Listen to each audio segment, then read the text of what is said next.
200 करोड़ रुपए, 200 करोड़ रुपए वो पैसा है जो निर्मला सीतारमन जी ने दिया है अफगानिस्तान को, मतलब तालिबान को।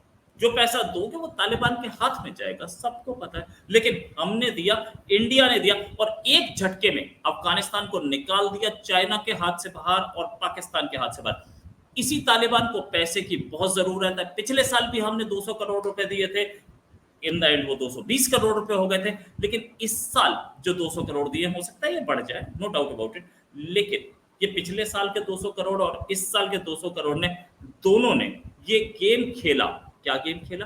कि अफगानिस्तान को पाकिस्तान के पाले से बाहर किया। सब बोल रहे हैं कि अफगानिस्तान जो है, अब आप देख सकते हैं वो 200 करोड़ का इंपैक्ट क्या है, कि डेली मारे जा रहे हैं पाकिस्तानी सैनिक। अफगानिस्तान पाकिस्तान को, यानी कि तालिबान पाकिस्तान को अपना दुश्मन मानता है। ये हमारे 200 करोड़ की मेहरबानी नहीं है, पता है, इसे पाकिस्तान इसे यूज करेगा, मुझे पता है, मेरी क्लिप्स को भी काट काट के दिखाएगा। लेकिन हमारे रिलेशन से हम तालिबान को पैसा नहीं देते। हम कहते हैं तालिबान जाएगा तो अल्टीमेटली तालिबान के हाथ में, लेकिन वो लोगों के लिए होता है, लोगों की भलाई के लिए होता है। हमने राशन दिया, हमने दवाइयां दी, लोगों के लिए दी, और ये अल्टीमेटली जाता लोगों के पास है। हम अगर नहीं जाएगा तो हम आगे नहीं देंगे, यही एक शर्त होती है इस पे। और तालिबान भी चाहता है, तालिबान ये तो चाहता ही है ना कि हमारे बीच में जो लोग बैठे हैं, मतलब हमारे जो लोग हैं, हम, तालिबान भी उसमें से कुछ राशन खा ले, हम तो मना नहीं करते ना।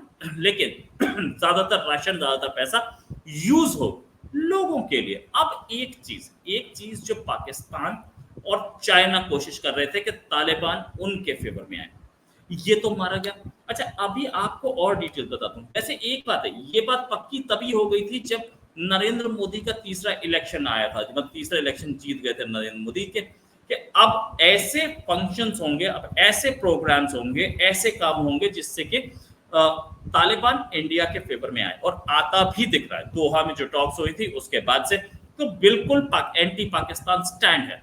बॉर्डर पे पाकिस्तानी सैनिक मारे जा रहे हैं, चाइना को हर जगह ब्लॉक किया जा रहा है।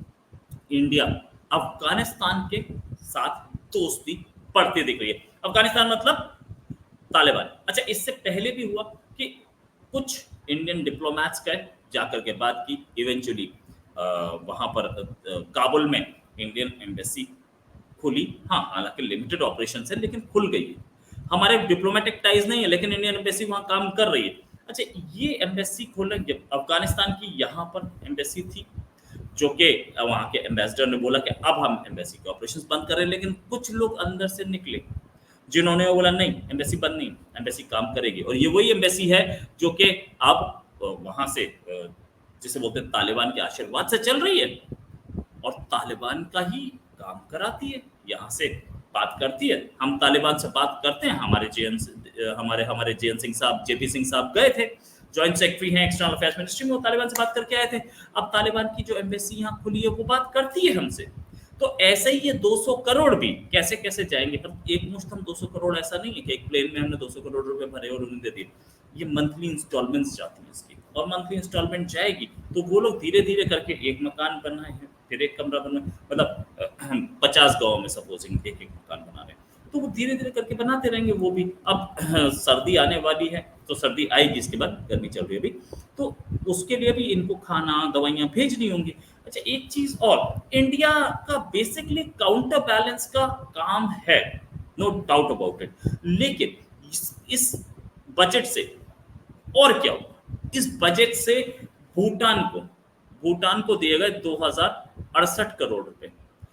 अब भूटान को 2068 करोड़ रुपए, भूटान जैसा कंट्री तो बिल्कुल ही डाउन हो गया है उसमें। खैर, हमारा उनसे एक कॉन्ट्रैक्ट भी है कि हम सालाना खर्चा भूटान को देते हैं, और भूटान अपनी इनकम कितनी जनरेट होती है, उनकी तो कोई जनरेट इनकम है नहीं, तो हम ही उनका खर्चा देते हैं। तो ये हम, भूटान इससे हमारे साथ आ जाते हैं। हमने बांग्लादेश के लिए 120 करोड़ रुपए दिए इसी बजट में। बांग्लादेश एक एफ्लुएंट कंट्री, मानना पड़ेगा, बांग्लादेश एक ऐसा कंट्री है जिसकी पर कैपिटल इनकम इंडिया से भी ज्यादा है और पाकिस्तान से भी ज्यादा है। तो आप डॉलर्स में अगर बात करें तो ये चीज कि उसको 120 करोड़ रुपया देना, मतलब हम कहीं ना कहीं बांग्लादेश को बोल रहे हैं कि हम तुझे सपोर्ट करेंगे।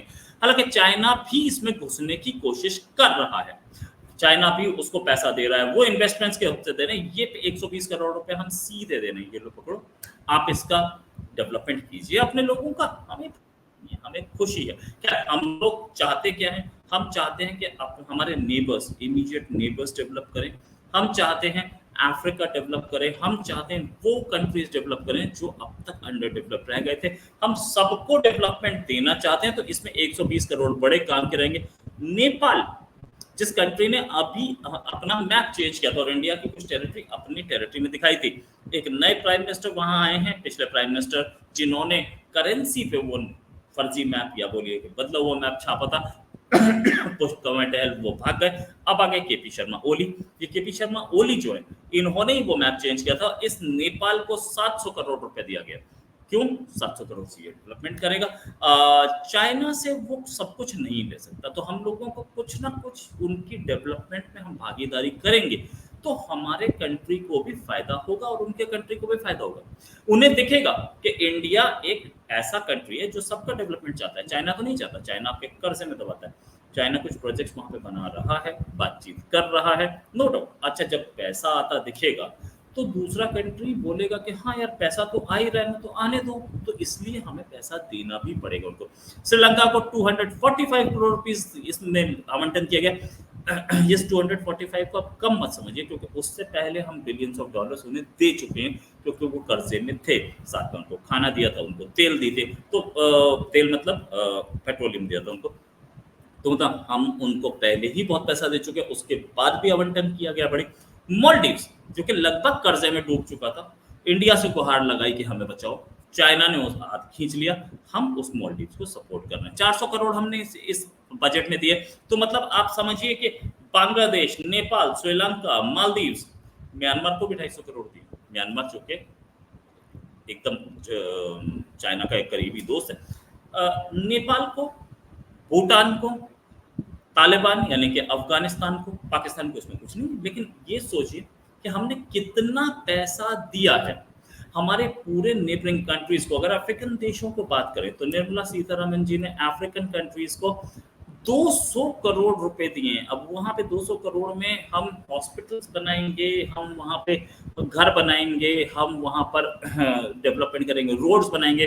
अफ्रीका के लिए 200 करोड़ कम जरूर है, मैं मानता हूँ, लेकिन ये उससे अलग है जो हमारी पहले से एड वहां चल रही है, जो पहले से हमारे काम हो गया उससे अलग है। हम अफ्रीका में मैसिव डेवलपमेंट कर रहे हैं, तो अफ्रीकन यूनियन भी हमारे फेवर में आए। अच्छा, यूरेशियन देशों को 20 करोड़ दिया। अब यूरेशियन देश कौन है? वो देश जो यूरोप और एशिया में कहीं छुपे हुए, तुर्कमेनिस्तान, कजाकिस्तान, किर्गिस्तान, ये सारे, या फिर आप बोलिए बेलारूस हो गया। इन देशों के लिए 20 करोड़। लैटिन अमेरिका के देशों के लिए, आप लैटिन अमेरिका कौन? वो कंट्रीज अमेरिका के जो लैटिन बोलते हैं, वो कंट्रीज, कोलंबिया, वेनेजुएला, ये सारे कंट्रीज, इनके लिए भी 20 करोड़ का प्रावधान दिया है। अब आप सोच रहे हैं कि ग्लोबल साउथ हम किस लेवल तक ले जा रहे हैं, हम कहां तक अपने कंट्री की फॉरेन पॉलिसी को लेके जा रहे हैं। इसमें दूसरे विकासशील देशों के लिए 125 करोड़ रुपए, मतलब दूसरे विकासशील देश कोई लैटिन अमेरिका में नहीं है, यूरेशियन में नहीं है, लाइक पापुआ न्यू गिनी जो कि एशिया पैसिफिक में आता है, तो हम उसको भी, उनके लिए भी 125 करोड़ रुपए हमने रखा है। साथ में हमने मॉरिशियस के लिए 370 करोड़ रुपए रखा। मॉरिशियस एक कंट्री है जो कि हमारे फेवर में है, हमारा पुराना दोस्त है। अच्छा, चाबहार पोर्ट बनाने के लिए 100 करोड़ अलग से रखा।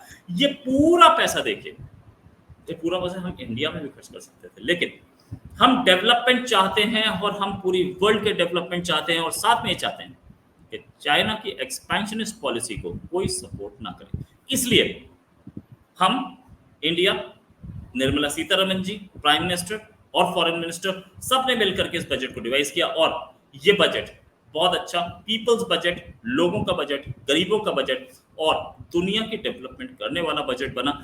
इसी के साथ जल्दी एक खबर के साथ हाजिर होंगे। अगर आपको ये खबर अच्छी लगी तो जरूर लाइक करें, सब्सक्राइब करें और शेयर करें। साथ में आप हमें कमेंट में बताएं कि आप और हमसे क्या उम्मीद करते हैं। साथ में 2 कमेंट जरूर करें, 2 कमेंट करें, एक ना करें।